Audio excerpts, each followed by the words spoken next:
ওকে, ওরা ওয়েট করছে, আমরা যাই, আমাদের এত কিছু দরকার নেই, ওরা আমার ছেলেমেয়েরা শুনলেই হবে। আমি এই চ্যাট বক্সে কি দিয়ে দেখ না, এটা সরাতে হবে তো সামনে থেকে, এটা না হলে তো আমি পড়াবো।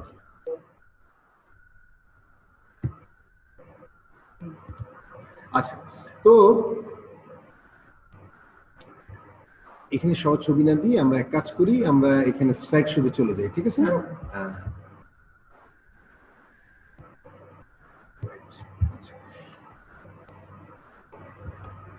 আমরা এপিডেমিওলজি যেটা বলছিলাম, যে এটা আমি একটু বলে নিই, তারপর তোমরা লিখো।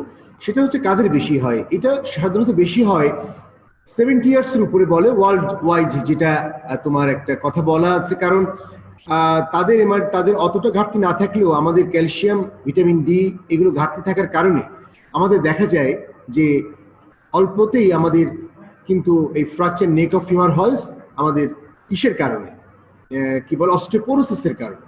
তোমাদের পরীক্ষায় প্রথমে এই কথাটাই জিজ্ঞাসা করা হয়, ফ্র্যাকচার নেক অফ ফিমার ধরে কি কথা জিজ্ঞাসা করা হয়? প্রথমে বলা হয় এটা এই ফ্র্যাকচারটা কেন হয়, কিসের কারণে হয়? তখন তোমরা উত্তর দাও যে স্যার এটা অস্টিওপোরোসিসের কারণে হয়।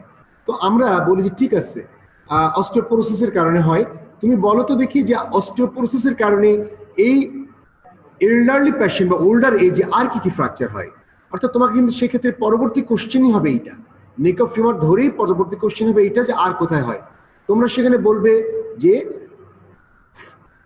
ফ্র্যাকচার, ট্রকেন্টারিক ফ্র্যাকচার, অর্থাৎ দেখো নেকের নিচে কিন্তু ট্রকেন্টার, তাই না? অর্থাৎ এই ট্রকেন্টার অথবা সাবট্রকেন্টারিক লেভেলে এই ফ্র্যাকচারটা এই অস্টিওপোরোসিসের কারণে হয়। এবং আরেকটা জায়গায় হয়, সেটা হচ্ছে কলিস ফ্র্যাকচার।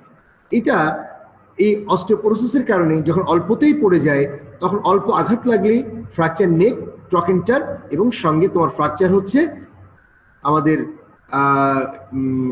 কলিস ফ্র্যাকচার। এছাড়াও ডিস্টাল femoral shaft অর্থাৎ কন্ডাইলের, supracondylar fracture of the femur, not humerus, supracondylar fracture of the femur.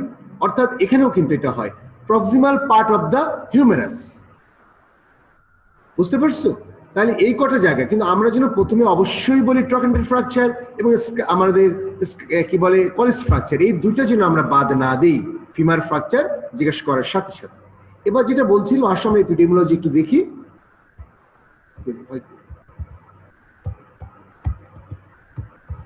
Slide শোতে গেলাম কিন্তু দেখো, fracture neck of femur usually occur most commonly in the patients 70 years or older.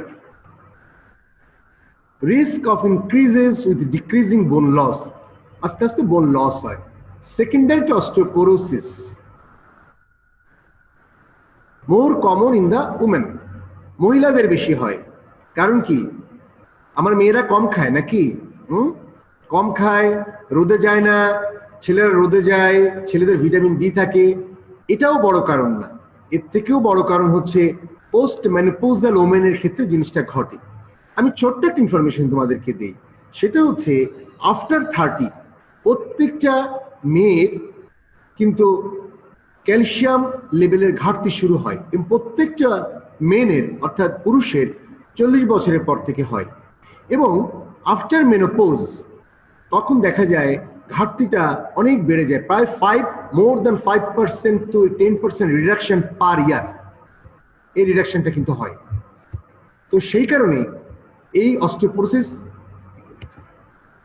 কি করতেছে, করে দাও, অ্যাড করে দাও। তো যেটা বলছিলাম যে অস্টিওপোরোসিস কেন অস্টিওপোরোসিস হয়, এবার তোমাকে মেকানিজম জিজ্ঞেস করা হবে, ভাই কি কারণে এই সময় হলো। তুমি বলবে যে অস্টিওপোরোসিসের কারণটা হচ্ছে যে এই সময় আমাদের কি হয়, ইস্ট্রোজেন, মেনোপজাল ওমেনের ইস্ট্রোজেনটা কমে যায়। ইস্ট্রোজেন দেহের ভিতরে ভারসাম্যটা রক্ষা করে। কি করে সে? তার একটা নেগেটিভ ইফেক্ট থাকে আমাদের যে অস্টিওক্লাস্ট, অস্টিওব্লাস্ট হচ্ছে বোন ফর্মিং, অস্টিওক্লাস্ট হচ্ছে বোন কি, অস্টিওক্লাস্ট হচ্ছে বোন রিমডেলিং করে, অর্থাৎ বোনটাকে খেয়ে ফেলে। তা এই অস্টিওক্লাস্টের উপরে তখন আগে তো যখন আমাদের ছিল কি বলে তোমার ইস্ট্রোজেন ছিল, সে সবসময় একটা নেগেটিভ ইফেক্ট দিয়ে রাখতো। কার উপর দিয়ে রাখতো? সে সবসময় দিয়ে রাখতো অস্টোক্লাস্টের উপরে, যে অস্টোক্লাস্ট তুমি বোন খাবে না, তুমি বেশি বোনের ডিস্ট্রাকশন করতে পারবে না। কিন্তু যেই মুহূর্তে স্ট্রোজেনটা লস হবে, অস্টোক্লাস্ট বলবে এই তো পেয়েছি, আমার তো এখন সুযোগ, আমি এখন, তুমি তো নাই, আমাকে কে প্রোটেকশন দিবে? অর্থাৎ আমাকে প্রোটেকশন দিয়ে কেউ নাই, আমি এখন ইচ্ছা মতো আমি বোন লস করব। তখন অস্টোক্লাস্টের অ্যাকশনটা বেড়ে যায় এবং সে তখন বোন রিজর্পশন করতে থাকে, আস্তে আস্তে বোন খেতে থাকে। তো এরকম একটা জায়গার কারণেই কিন্তু হয়।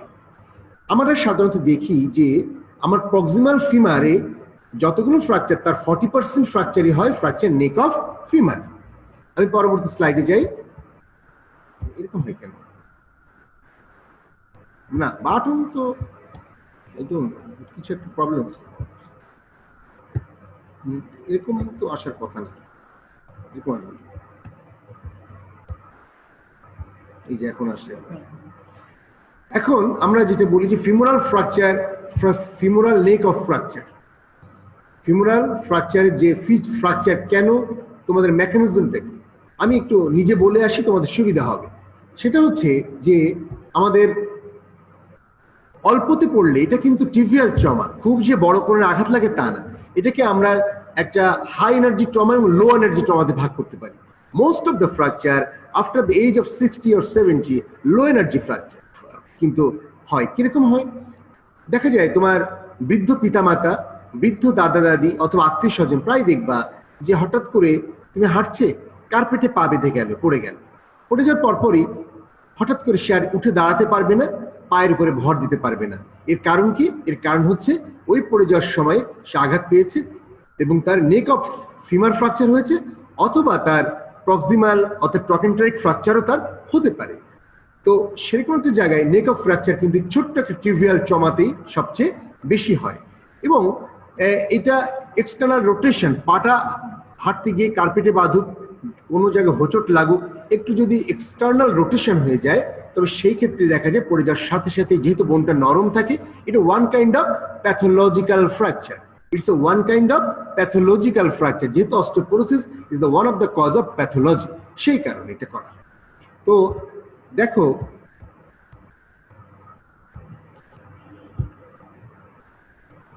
আমরা বলছি elderly osteoporotic people simple fall with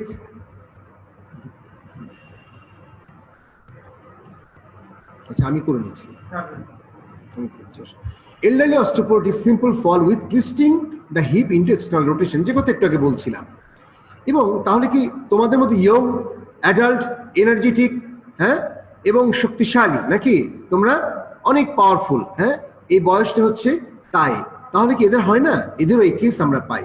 তখন কি হয়? তখন হাই এনার্জি ট্রমা, তুমি একটা রোড ট্রাফিক অ্যাক্সিডেন্ট অথবা ফল ফ্রম দ্য হাইট, তুমি পেডেস্ট্রিয়ান ইঞ্জুরি যেটা বলি, পেডেস্ট্রিয়ান অর্থাৎ তুমি রাস্তায় দাঁড়িয়ে আছো, পার হতে গেলে রাস্তা জোরে গাড়ি এসে তোমাকে ধাক্কা দিল, অথবা তুমি ছাদ থেকে নিচে পড়ে গেলে। কিন্তু তুমি যদি ফুটবল খেলতে গিয়ে পড়ে যাও, খুব বেশি এই ফ্র্যাকচার নেক হবে না, ফিমার হতে পারে। কারণ কি জানো? ক্যালকার নামে একটা জায়গা আছে, তোমরা ফার্স্ট ইয়ারে জিনিসটা পড়েছিলে, ফার্স্ট ইয়ার সেকেন্ড ইয়ারে। সবচেয়ে টাফেস্ট বোন আমাদের কি ফ্র্যাকচার নেক, আমাদের ফ্র্যাকচার নেকের কি বলে, আমাদের নেক অফ হিউম্যারাসের ক্ষেত্রে যেটা থাকে, ফিমারের ক্ষেত্রে থাকে, সেটা হচ্ছে ক্যালকার। এই ক্যালকারটা খুব ইম্পর্টেন্ট, ক্যালকারটা খুব টাফেস্ট বোন। এই ক্যালকারের কারণে কিন্তু এটা ভাঙে না এই বোনটা। সাধারণত তোমাদের মতো ইয়ং অ্যাডাল্ট যারা আছে, যারা এল্ডারলি না, কম বয়সী, তাদের খুব হার্ড থাকে এবং এই ক্যালকারটা সহজে ভাঙে না। তো সেই কারণে কিন্তু ফ্র্যাকচারটা সাধারণত হয় না। The young active individuals like you usually caused by a high energy impact যেমন fall from height অথবা RTA যেটা আমি বলছিলাম। এছাড়া আরেকটু হয় স্ট্রেস ফ্র্যাকচার। স্ট্রেস ফ্র্যাকচারের ক্ষেত্রে কি হয় জানো? যাদের রানার, মিলিটারি পার্সোনাল, কন্টিনিউয়াসলি তারা রান করছে, দৌড়াচ্ছে, হাঁটছে, দৌড়াচ্ছে, হাঁটছে, তাই না, ম্যারাথন যারা দিচ্ছে, তাদের অনেক সময় স্ট্রেস ফ্র্যাকচার হয়। স্ট্রেস ফ্র্যাকচার মানে ছোট্ট ছোট্ট ছোট ছোট, বড় কোনো ফ্র্যাকচার না, স্ট্রেসিং এর জন্য ছোট ছোট ছোট ছোট ফ্র্যাকচার হয়। এতে ফ্র্যাকচার হয়ে ভেঙে পড়ে তা না, এতে কি হয়? ক্রনিক পেইন হয়, শুয়ে থাকে, হাঁটাচলা করে, কিন্তু না, হিপে পেনটা যাচ্ছে না, হিপে পেনটা যাচ্ছে না, তার মানে হিপে একটা পেন সবসময় দুনো আছে। এটা কমপ্লিট ফ্র্যাকচার কখনো স্ট্রেস ফ্র্যাকচারে হয় না। তো এটা হচ্ছে আমাদের মেকানিজম। অর্থাৎ তোমাদের পরীক্ষা আসলে তোমরা বলবে যে এল্ডারলি পিপল এইভাবে হয়, ইয়ং অ্যাডাল্টের এইভাবে হয়। এছাড়া রানার এবং মিলিটারি পার্সোনালের ক্ষেত্রে স্ট্রেস ফ্র্যাকচার হতে পারে। এইখানে দিয়ে একটা ঝামেলা। আমাদের খুব গুরুত্বপূর্ণ একটা জিনিস আমি দেখাই, এটা স্লাইড শোতে যায় না কেন বুঝি না, ওরা বড় করে দেখতে পারে, রাইট? তোমরা দেখো, আমি তোমাকে আরেকটা স্লাইড দেখাই এর নিচে, এই দেখো এই জায়গাটা আগে একটু দেখে নাও, এই জায়গাটা দেখলে বুঝতে পারবে, তোমরা সবাই দেখতে পাচ্ছ নিশ্চয়। তুমি দেখো ব্লাড সাপ্লাই খুব ইম্পর্টেন্ট। এখানে কেন ইম্পর্টেন্ট ব্লাড সাপ্লাই জানো? আমাদের এই ফ্র্যাকচারের কমপ্লিকেশন, আমি যদি এই ফ্র্যাকচার বলেছিলাম সার্জিক্যাল এমার্জেন্সি, অর্থাৎ এটাকে যদি আমরা অপারেশন না করে ফিক্স না করতে পারি, বা আমরা ওল্ডার বা এল্ডারলি পেশেন্টের ক্ষেত্রে যদি ফ্র্যাকচার পার্টটাকে ফেলে দিয়ে আমরা আর্টিফিশিয়াল প্রস্থেসিস না লাগাতে পারি, তাহলে কিন্তু হবে না। কেন আমাদের করতে হচ্ছে এটা? এর করতে হচ্ছে এই কারণেই যে এর যে নেকের ব্লাড সাপ্লাই, এটা পিকুলারিটি আছে। এই peculiarity of the blood supply অনেক সময় পরীক্ষার সময় রিটেনেও আসে, peculiarity of the blood supply অথবা blood supply of the neck. এবং তোমাদেরকে পরীক্ষার সময় আমরা জিজ্ঞাসা করি কি ধরনের সাপ্লাই দেয় বলো তো। যারা ভালো পারে, ভালো পারুক আর না পারুক, এটা তোমাদেরকে জানতেই হবে। প্রথম কথা হচ্ছে যে আমাদের হেডের একটা ব্লাড সাপ্লাই আছে, এটা দিয়ে খুব অল্প পরিমাণ 20%, হ্যাঁ, এই যে এখানে আমি তোমাদেরকে দেখাই, আমার কার্সারটা দেখতে পাচ্ছ মনে হয়, এই যে হেড, এই হেডের একটু সাপ্লাই আছে, সেটা খুব অল্প। এটা obturator artery, branch of the obturator artery থেকে আসে। এইটা মাত্র তোমার 15 to 20% ব্লাড সাপ্লাই দেয়, এটা খুব কম। এবং আরেকটা আর দেখো ব্লাড সাপ্লাই সব ঊর্ধ্বমুখী, তাই না? সব ডিস্টাল টু প্রক্সিমাল, দেখো সব ডিস্টাল টু প্রক্সিমাল। তাহলে একটা জিনিস দেখো যে আমাদের যদি এইখানে ভেঙে যায়, ঠিক এই জায়গাটায়, এই জায়গাটা যদি ভেঙে যায়, তাহলে কি হবে? পরের স্লাইডটা তোমাদেরকে দেখাই, এই দেখো। তাহলে আমাদের আর্টেরিয়াল সাপ্লাই গুলো সব দেখো এখান থেকে এসে ভেঙে গেছে, অর্থাৎ সে তার উপরের দিকে ব্লাড সাপ্লাই দিতে পারছে না। অর্থাৎ ব্লাড সাপ্লাই যদি না দিতে পারে, তাহলে এখানে কি হবে? ইউনিয়ন হবে না। কারণ কি? রক্ত তো তার খাদ্য পরিবহন করে নাকি, তার সকল কিছু পরিবহন করে, অস্টোব্লাস্ট এনে দেয় জোড়া লাগানোর জন্য। তাহলে অস্টোব্লাস্ট কোথা থেকে আসবে? এখানে তো আর লাগছে না। এবং এই পোর্শনটা দেখো শুধুমাত্র এতটুকু 20% সাপ্লাইয়ের উপরে হেডটা বেঁচে আছে। তো এরকম জায়গায় এতে বেঁচে থাকতে পারবে না। তখন কি হবে? আস্তে আস্তে এটা অ্যাভাসকুলার নেক্রোসিস হয়ে যাবে। যদি জোড়াও নেয়, মনে করে এই কারণে জোড়াও নিল কোনো ক্রমে, সরি তোমাদেরকে দেখে, ওর জোড়াও নিল, কিন্তু সেখানে কি হবে? নেকোফিমারের ক্ষেত্রে বহু একটা পার্সেন্টেজ, প্রায় বলা যায় 30 to 40% কেসে তোমাদের কি হবে? এখানে নন ইউনিয়ন, এবং প্রায় 30 to 40% ক্ষেত্রে তোমাদের অ্যাভাসকুলার নেক্রোসিস হবে। আমি আবার তোমাদের ছবিতে যাচ্ছি, যেটা বলছিলাম সেটা হচ্ছে এরকম একটা জায়গা, এটা কোন ছবি, তোমরা যদি পারো ছবিটা এঁকে ফেলো, এরকম দেখে ছবিটা এঁকে ফেলবে। এখানে কি দেখাচ্ছে? আমি branch of the obturator artery যে হেডকে সাপ্লাই দিচ্ছে। এদিকে আমাদের ফিমোরাল আর্টারি আছে, ফিমোরাল আর্টারি একটা ব্রাঞ্চ আছে। কি ব্রাঞ্চ? সেটাকে আমরা বলি যে এটা আর্টেরিয়া প্রোফান্ডা ফিমোরিস। একটা হচ্ছে আর্টেরিয়া প্রোফান্ডা ফিমোরিস, সেখান থেকে সাপ্লাই নিবে। একটা হচ্ছে ল্যাটারাল সার্কামফারেন্স ফিমোরাল আর্টারি, এইটা। আর হচ্ছে মিডিয়াল সার্কামফারেন্স ফিমোরাল আর্টারি। তো এই দুইটা আর্টারি, এই যে নেকের কাছে একটা মালা তৈরি করে, আর্টারিয়াল রিং বলি, এটাকে আমরা বলি আর্টারিয়াল রিং। এটা মালা তৈরি করে গলার কাছে। এটা কি সুন্দর একটা মালা, মনে হয় গলায় আমার মেয়েরা একটা সুন্দর একটা হার পরে আছে, তাই না? লাল রঙের সুন্দর একটা হার। এখান থেকে কি হচ্ছে? এখান থেকে কতগুলো ব্রাঞ্চ দেখো উপরের দিকে চলে গেছে, 1 2 3 4, এরকম 4টা ব্রাঞ্চ। এটাকে আমরা বলি রেটিনাকুলার আর্টারি। দেখো উপর দিকে চলে গেছে আস্তে করে। এবং এ কি করে? রেটিনাকুলার আর্টারিগুলো এখানে যায়, গিয়ে এইখানে যে নেকের মধ্যে আবার পারফোরেটিং আর্টারি হিসেবে ঢুকে যায়, এরকম করে ঢুকে যায়। ওটা গিয়ে আবার নেকের মাঝখানে পারফোরেটিং আর্টারির মধ্যে গিয়ে ওরা নেকটাকে ফুটা করে ভিতরে ঢুকে গিয়ে সাপ্লাই দিতে থাকে। এবং সে তখন কি করে জানো? এই জায়গাটা একটা সাব সাইনোভিয়াল একটা আর্টারিয়াল একটা রিং তৈরি করে। আমি তোমাদেরকে ছবি দেখাচ্ছি, এই দেখতে পাবেন। এই দেখো চেক বক্সে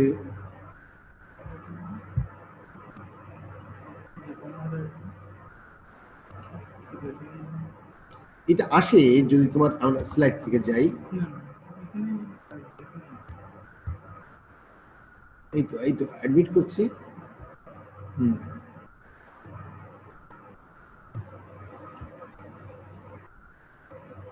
কমেন্ট দেখি কি করে। আচ্ছা, আমরা অ্যাডমিট করার জন্য ছবি আসবে না ওদের এখানে? নাকি আমরা ছোট স্লাইডে যাব? আসবে না? আচ্ছা, তো যেটা বলছিলাম দেখো কি সুন্দর এখানে গলার কাছে, তাহলে এটা কি করে একটা আর্টিফিশিয়াল রিং তৈরি করে, যেটা আমি আগের স্লাইড থেকে তোমাদেরকে দিচ্ছি।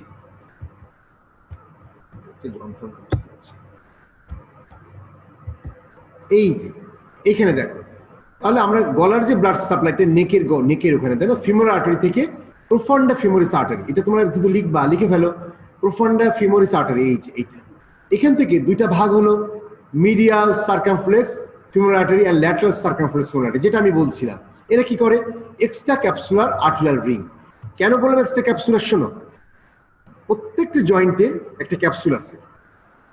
যদি এই ক্যাপসুলটা কি হয়, এই ক্যাপসুলটা এটা ফ্র্যাকচার নেকের ক্ষেত্রে সম্পূর্ণটা বেস পর্যন্ত কিন্তু এই ক্যাপসুলটা আসে না, বেজের একটু উপরে থাকে। আমি যদি এই পিকচারটায় যাই, তুমি দেখো, আমি তোমাকে দেখাচ্ছি, এই পর্যন্ত এখানে কার্সারটা রাখছি আমি, তোমাকে দেখি, এই পর্যন্ত কিন্তু নেকটা থাকে, এই পর্যন্ত তোমার কি থাকে? ক্যাপসুলটা থাকে, নিচে কিন্তু ক্যাপসুলটা থাকে না। তাহলে এটা কি থাকে?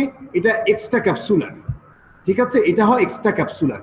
ক্যাপসুলার সাপোর্ট এই পর্যন্ত, এই যে আমি দেখাচ্ছি, দেখো এই পর্যন্ত, এর নিচে থাকবে এক্সট্রা ক্যাপসুলার। আমাদের ক্যাপসুলটা এখান থেকে উপরে লাগানো থাকে, আর নিচে থাকে তোমার হচ্ছে এক্সট্রা ক্যাপসুলার। এই জন্য আমরা বলা হয়েছে যে এক্সট্রা ক্যাপসুলার, কথাটার একটা মিনিং আছে।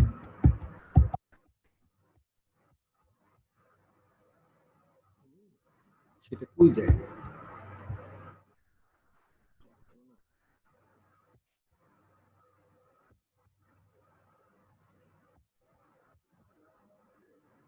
তাই? ও টাইম নেয়, আচ্ছা, এখন কি যে বুঝি না। আচ্ছা, এখন দেখো, তাহলে এক্সট্রা ক্যাপসুলার আমি বোঝাতে পেরেছি কেন এক্সট্রা ক্যাপসুলার। ওটা কিন্তু ক্যাপসুলে ঢুকেনি, এক্সট্রা ক্যাপসুল রিং হয় এইখান থেকে, এবার ক্যাপসুলে ঢুকবে। তখন কি হবে? এই যে 4টা দাগ দিয়েছিলাম আমরা ওখানে, রেটিনাকুলার আর্টারিজ, এগুলো রেটিনাকুলার আর্টারিজ ঢুকে যাবে, এবং রেটিনাকুলার আর্টারিতে ঢোকার পরে এখানে ঢুকবে। এছাড়া তুমি দেখো, আমি আরেকটা পিকচারে যাই, তোমরা বুঝতে পারবা। কমেন্টটা তো পরে নিলে পড়াবো কেমনি?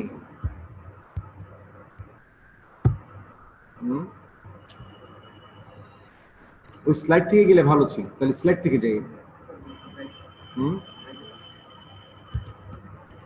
এই ব্যাকে গেলে হবে না, এইখানে যেতে হবে, রাইট। তো ওরা এটিকে বড় করে দেখতে পাচ্ছে, আমি তো বুঝতে পারছি না, দেখো তো দেখা যায় কিনা? দেখা যায় না? দেখা যায়, দেখা গেলেও হবে, সেটাও সমস্যা নেই। এখানে দেখো, আমি তোমাদেরকে আরেকটা জিনিস দেখাই, সেটা হচ্ছে এই দেখো, এখানে আমি তোমাদের একটা ছবি দিই, দেখো এখানে যেটা বলছিলাম, এই যে মেটাফাইসিয়াল, দেখছো এখান থেকে এই রিং থার্ড, এখান থেকে মেটাফাইসিয়াল একটা ব্রাঞ্চ ঢুকছে, এটা মেটাফাইসিস না? মেটাফাইসিয়াল একটা ব্রাঞ্চ ঢুকেছে, এপিফাইসিয়াল ব্রাঞ্চ ঢুকছে, দেখো মেটাফাইসিয়াল ব্রাঞ্চ এখান থেকে যাচ্ছে, এই জায়গাটা মেটাফাইসিস। এই যে এখান থেকে মেটাফাইসিয়াল ব্রাঞ্চ, এই যে কি সুন্দর মেটাফাইসিয়াল ব্রাঞ্চ ঢুকছে, এটা এপিফাইসিস জায়গা। এখান থেকে দেখো এই সকল ব্রাঞ্চ ঢুকছে, তাহলে সবটাই কিন্তু এখানে কাটা যায়, প্রত্যেকটা এখানে কাটা যাচ্ছে ভেঙে যাওয়ার সঙ্গে সঙ্গে। আমি তোমাকে আবার একটা আগের পিকচারে যাই, এই এবার দেখো, তাহলে আমরা বলছিলাম যে এটার সাথে যুক্ত হচ্ছে মেটাফাইসিয়াল ব্রাঞ্চ এবং এপিফাইসিয়াল ব্রাঞ্চ। এবার দেখো, আমি আর একটু ক্লিয়ার করে দিই, এই দেখো মেটাফাইসিয়াল, এই যে ব্রাঞ্চ এন্ড এপিফাইসিয়াল ব্রাঞ্চ। এই যে রিংটা তৈরি হচ্ছে, রিং তৈরি হওয়া সত্ত্বেও ভিতর থেকে মেডুলারি ক্যাভিটি থেকে কিছু ব্রাঞ্চ আসে, সেটা হচ্ছে এইটা, এবং সবটা এখানে তোমার এই ছবিতে চলে আসছে।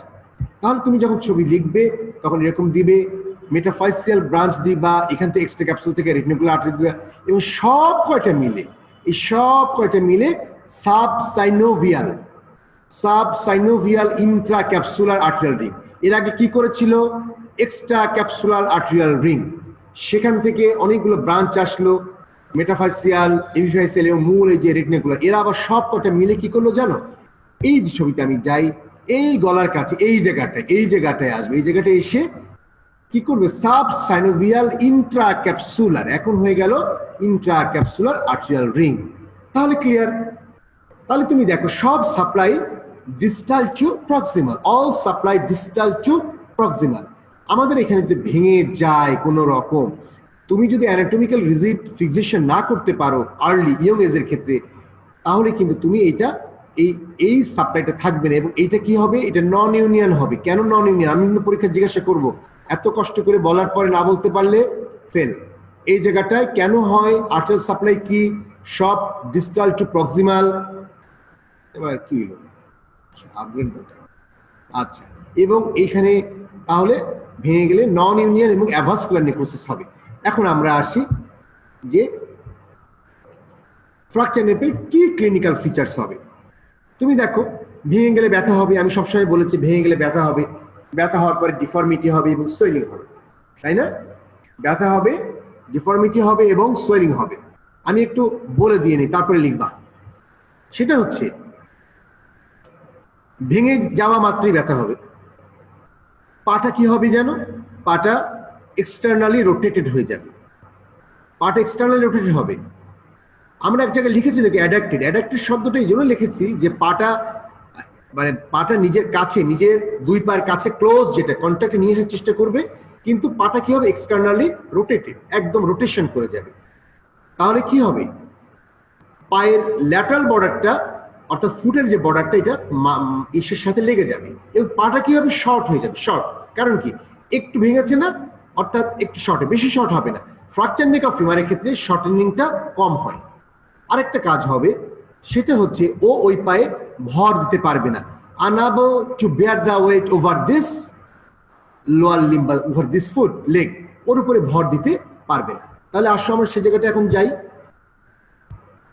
এই তুমি দেখো হিপ পেন, এবং হিপের ব্যথাটা মাঝে মধ্যে রেডিয়েট করে। কোথায় রেডিয়েট করে? পাতে, হাঁটুতে রেডিয়েট করে। যে কোনো হিপ পেন মনে রাখবে, যে কোনো হিপ পেন, যে কোনো heap pen always radiate two the নি। তাহলে এমন হচ্ছে আনডিসপ্লেসড একটা ফ্র্যাকচার, কিন্তু সে তুমি বুঝতে পারছো না, পায়ের লেন্থ ঠিক আছে, পাটা ঘুরে পড়েনি, কিন্তু সে বলছে আমার হাঁটুতে ব্যথা করছে পড়ে যাওয়ার পরে। তুমি হাঁটুতেও যেমন তুমি লক্ষ্য করবা, এক্সরে করবা, তেমন হিপেও করবা, কারণ always hip pain radiates to the knee. তা যে কথা বলছিলাম দেখো, inability to bear the weight, the affected leg may be shortened, adducted and externally rotated. এই কথাগুলো লিখতে হবে। Pain over the hip may be particularly aggravated by rotation of the leg. আমি যদি পাটাকে ঘুরাই তাহলে ফ্র্যাকচারের জায়গায় ব্যথা হবে, হবে কি না? ফ্র্যাকচারের জায়গায় ব্যথা হবে ঘুরালি, অর্থাৎ রোটেশন অফ দ্য মুভমেন্ট, তাতেই পেন হবে। এখানে একটা জিনিস নাই, খেয়াল করেছো, সেটা হচ্ছে সোয়েলিং নাই। অর্থাৎ ফ্র্যাকচার নেক অফ ফিমারের ক্ষেত্রে সোয়েলিং কম হয়। কেন কম হয়? কারণ ম্যাক্সিমামটাই ইন্ট্রাক্যাপসুলার। ফ্র্যাকচার নেক অফ ফিমারের ম্যাক্সিমামটা ইন্ট্রাক্যাপসুলার, এবং ইন্ট্রাক্যাপসুলার থাকার জন্য ক্যাপসুলটা খুব টাইট করে থাকে। ক্যাপসুলটা যখন খুব টাইট করে থাকে, ওর গায়ে লাগানো থাকে, তখন কি হয়, ওর মধ্যে কি হয় জানো, বেশি পরিমাণ ভেঙে যাওয়ার পরে যে ব্লাড লস হয়, ওর ভিতরে চাপে থাকার কারণে, কারণ চারিদিকটা তো লাগানো থাকে, একদম পুরোটাই এরকম করে লাগানো থাকে, তাহলে এই চারিদিকে চাপের কারণে এই যে ইন্ট্রাক্যাপসুলার ব্লিডিং হয়, এটা বেশি হতে পারে না। একটা প্রেসার যদি তুমি দিয়ে রাখো, একটা প্রেসার যদি তুমি দিয়ে রাখো, তাহলে তুমি কি করবা, ব্লাডটা হতে দিবে না, এই জন্য সোয়েলিংটা কম হয়। হয়রাস এক্সট্রা ক্যাপসুলার যদি হতো তাহলে একটু সোয়েলিংটা দেখা যেত। Most of the cases intracapsular fracture, এই কারণে এটা হয় না। আচ্ছা, ওদের একটা তোমরা তো বুঝতে পারো ওরা লিখতে পেরেছে কিনা আমি কিন্তু জানি না। আমার মনে হয় যে যে কোনো একটা ছেলে বা মেয়েকে অ্যাডমিট করে রাখলে হয়, আনমিউট করে রাখলে হয়, তাই না? ঐশ্বরিয়া তুমি কি শুনতে পাচ্ছ? অতনু শুনতে পাচ্ছ? শুনতে পাচ্ছি। আচ্ছা ফাইন, আমি তোমাদের সাথে কমিউনিকেট করছি এই কারণে। তোমরা কি লিখতে পেরেছো? স্যার একটু স্লো বললে ভালো হয়। আচ্ছা আচ্ছা ঠিক আছে, আমি একটু স্লো বলবো। তোমরা লিখতে পেরেছো কিনা সেটা বলো। হ্যাঁ স্যার লিখছি। লিখো। আর ছোট ছোট কথা বাংলায় লিখে ফেলবা, ইংরেজিতে তাড়াতাড়ি না পারলেও, এটা পরে কাজে লাগে, বারবার বলেছি। স্যার এটা একটু আবার বলবেন, সোয়েলিং কম হয় কেন? আচ্ছা, সোয়েলিং কম হয় কেন, ফাইন। শোনো, সোয়েলিং কম হওয়ার কারণ হচ্ছে এটা ইন্ট্রাক্যাপসুলার ফ্র্যাকচার। এই দেখো আমি তোমাকে একটা ছবি দেখাই। এই যে ফ্র্যাকচারটার এই পর্যন্ত হচ্ছে গিয়ে তোমার ইন্ট্রাক্যাপসুল, এই থেকে উপরে তুমি দেখতে পাচ্ছ, কথা বলো আমার সাথে, দেখতে পাচ্ছ? জি স্যার। আচ্ছা, এইটা হচ্ছে ইন্ট্রাক্যাপসুল। তাহলে এই ক্যাপসুলটা এখানে খুব টাইটলি লেগে থাকে, খুব টাইট লেগে থাকে। এই জন্য এখানে যদি ফ্র্যাকচার হয় তুমি যদি কোনো একটা জায়গায় ফ্র্যাকচারের জায়গায় জোর করে ধরে রাখো, গামছা দিয়ে বেঁধে রাখো, ব্যান্ডেজ করে রাখো, ব্লিডিং হবে? কম হবে না? হ্যাঁ স্যার। হ্যাঁ, কম হবে, রাইট, এক্স্যাক্টলি। এই কারণে ইন্ট্রাক্যাপসুল থাকার কারণে মোস্ট অফ দা এর ভিতরে যে ব্লিডিং হয়, হিউজ ব্লিডিং স্পেস পায় না, জায়গা পায় না, তাই না? জায়গা পেতে হবে তো। যদি এটা মাস্কের মধ্যে হতো ব্লিডিং হতো। তুমি কি আর ইউ ক্লিয়ার? হ্যাঁ স্যার, সাউন্ড ক্লিয়ার। यस। আচ্ছা, না তুমি বুঝতে পেরেছো তো? জি স্যার। ঠিক আছে, আনমিউট করো এখন, আবার তুমি মিউট করে পড়ো। আমি বললে মিউট আচ্ছা স্যার। করো। এখন তুমি মিউট করে দাও।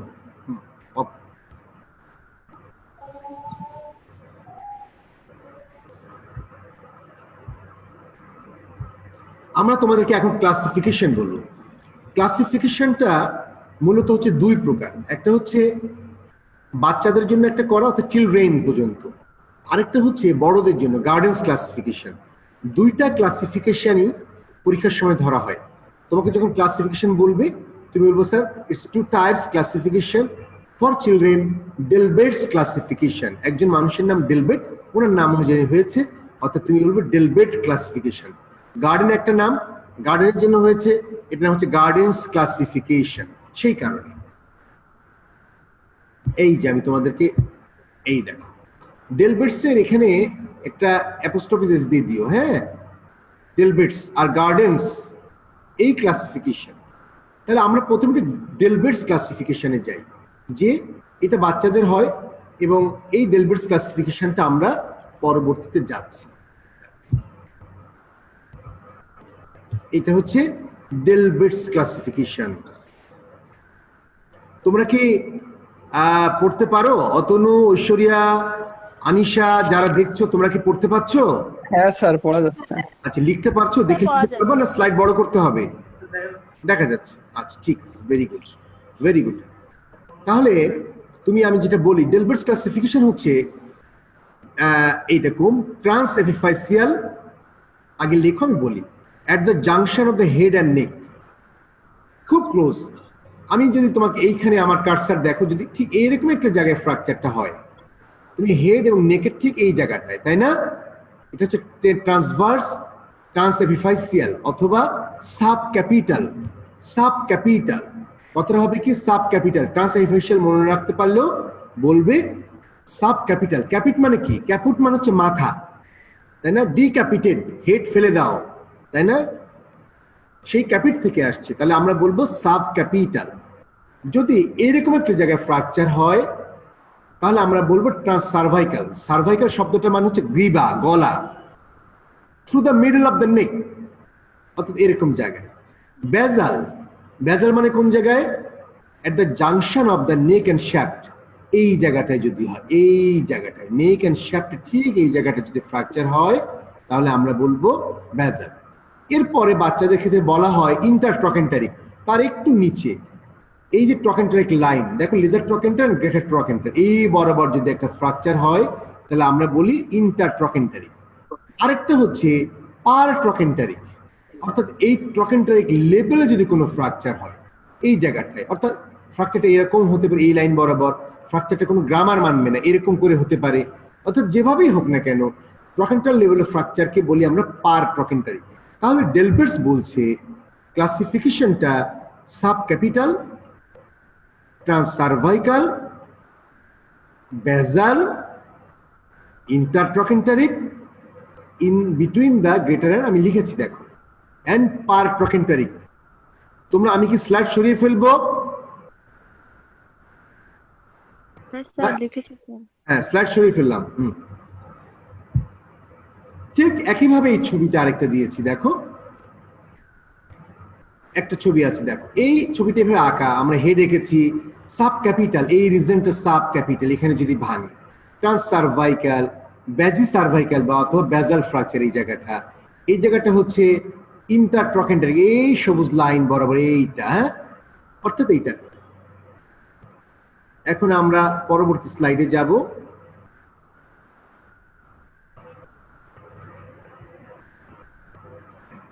তাহলে এবার আমরা আসলে গার্ডেন্স ক্লাসিফিকেশন বলি, এটা খুব ইম্পর্টেন্ট।